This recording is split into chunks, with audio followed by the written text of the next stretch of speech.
We've got the BBs in, and we've been shaking. Let it set. We'll shake it. We're in no rush.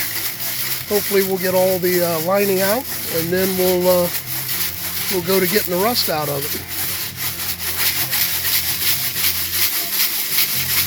You can see about how many BBs out of that pack I put in.